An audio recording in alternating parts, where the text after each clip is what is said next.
Abbiamo preso pure un paio di seppie.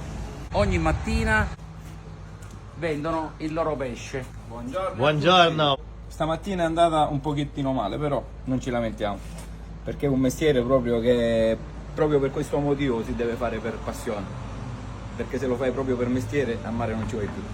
È sempre Perché una c'è variabile. mattina buona e 10 che non va, però sempre ci andiamo. A proposito di questa mattina, cosa abbiamo qui? Ci puoi illustrare appunto il pescato? Questa mattina, come vedi, c'è un pesce palombo che abbiamo già tolto la testa, così è pronto da fare o a ghiotta come il pesce stocco, oppure si può filettare e fare anche panato. Diciamo sono le due ricette che più vanno per questo pesce. Poi abbiamo il sauro, che questo qua viene fatto con la cipollata, fritto oppure bollito con olio e limone. E poi abbiamo qualche merluzzetto con la gallinella e la soglioletta. Questo qua viene un buon sughetto. Prendiamolo in mano, facciamolo vedere. Sì, Per tutti gli amici di Bella Sicilia che amano i sapori della nostra terra. questa è la gallinella con le ali di 1000 colori, per questo è un pesce ancora più bello.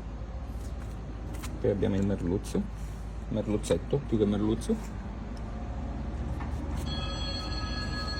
la sogliola, una delle tante razze, perché non è l'unica razza di sogliola. Poi c'è un piccolo pagello.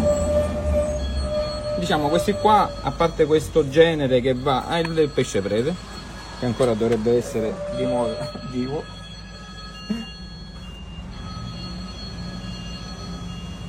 Questo qua insieme alla gallinella e al merluzzetto viene fuori un buon viene fatto bene in umido, dove puoi fare anche col sughetto anche la pasta.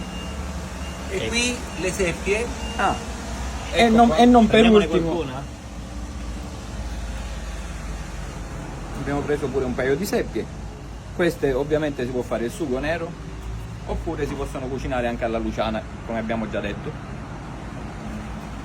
Comunque è sempre stato così a Borgo San Gregorio. Questo è stato il luogo d'arrivo dei pescatori e questa è stata la pergola dove i turisti anche nel tempo facevano altre attività, si facevano anche tanti pranzi.